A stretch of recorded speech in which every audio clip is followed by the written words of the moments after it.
उनको मैं चैलेंज करता हूँ कि मैं सिमरी बख्तियारपुर में चुनाव लड़ रहा हूँ, आप वहाँ पे आ जाइए, चुनाव वहाँ पे लड़के दिखा दीजिए। माननीय मुख्यमंत्री जी को हम चुनौती देते हैं। हम तो नामांकन आज करने जा रहे हैं। वो अपने गृह जिला नालंदा का ही एक क्षेत्र चुन ले, वो भी नामांकित करें, हम भी वहाँ से नामांकित करते हैं और उनको हम हरा करके रहेंगे। नमस्कार, इन खबर में आपका स्वागत है। बिहार में 28 अक्टूबर को जो पहले फेज का चुनाव होना है, उसका चुनाव प्रचार बहुत ही दिलचस्प मोड़ पे पहुंच गया है। नीतीश कुमार दोहरी चुनौती से जूझ रहे हैं। एक चुनौती है महागठबंधन और दूसरी तरफ अन्य जो गठबंधन बने हैं यानी कि वोट कटवों से, और दूसरी तरफ चुनौती है एनडीए के अंदर से।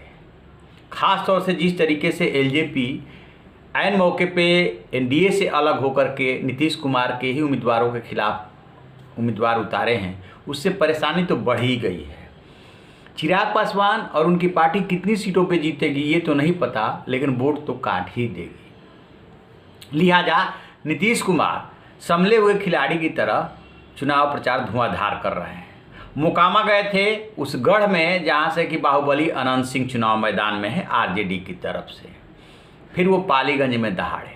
पालीगंज में एलजेपी ने क्या किया है कि बीजेपी की जो उत्साह विद्यार्थी हैं उनको अपनी पार्टी में शामिल करके और टिकट पकड़ा दिया है।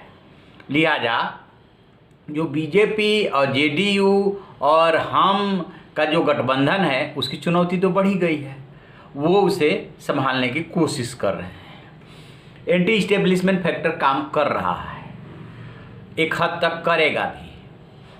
अब चुनाव में होता क्या है कि जो बयार बहती है, जो लोगों का लास्ट मोमेंट पे मूड बनता है, उससे बहुत कुछ डिसाइड होता है।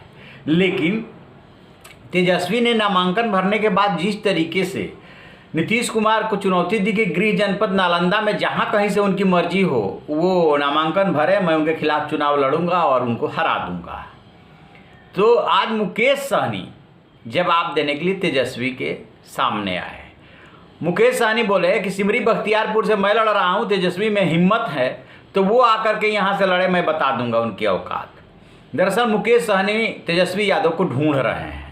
ढूंढ इसलिए रहे हैं, सीट बंटवारे के जिस मंच पे उन्होंने विद्रोह किया था वहां पे मुकेश सहनी जो इतने दिनों से साथ लगे हुए थे, उनके सीटों का ऐलान नहीं किया गया था। कहा गया था कि जो हमें सीटें मिली है उसमें से हम इनको भी देंगे।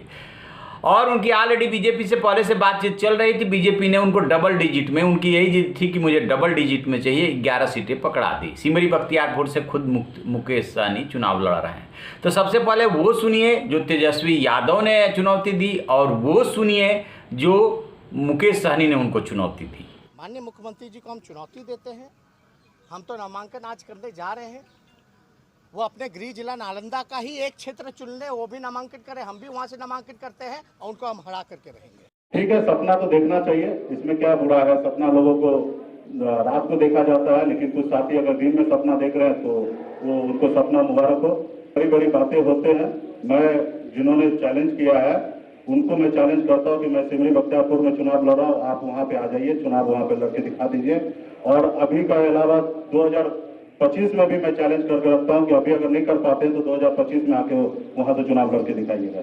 तो जैसा कि आपने सुना, मतलब टिट फॉर टैट जिस भाषा में तेजस्वी यादव ने बात की है। तेजस्वी यादव वैसे जब ये बोल रहे हैं बहुत अच्छे तरीके से बोल रहे हैं, नीतीश कुमार को चुनौती दे रहे हैं तो राजनीतिक चुनौती ऐसे दी जाती है। ठीक उसी तरीके से मुकेश सहनी ने उसी अंदाज में उनको जवाब दिया है।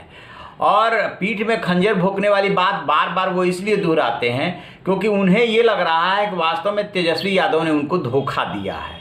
मैं बहुत दिनों से साफ था, सीटों को लेकर के उन्हें साफ बात करनी चाहिए थी। लास्ट मोमेंट तक वो क्लियर नहीं हो रहे थे। रालोसपा भागी, हम भागे, और इसके बाद मुकेश सहनी की पार्टी वीआईपी भागी वहाँ से। तो कुछ तो गड़बड़ है। कांग्रेस से भी उनका तनाव चल रहा था, बाद में किसी तरीके से 70 सीटें दे करके और कांग्रेस को मनाया गया। तो अब देखना ये है कि जो जिस भाषा में बात कर रहा है उस भाषा में जवाब तो दे दिए। राजनीति में ये सब होता रहता है, कभी उतार, कभी नरम, कभी गरम, बाद में एक ही सेंटेंस बोल देते हैं, अरे चुनाव के गर्मा गर्मी में हो गया, कोई बात नहीं, नीतीश जी हमसे बड़े हैं, यदि जीत जाते हैं तो उनको बधाई, और नीतीश जी बोल देंगे तेजस्वी के लिए, यदि वो जीत जाते हैं तो भतीजे को बधाई। ये सब होता रहता है, लेकिन उससे पहले चुनौती दी जाती है।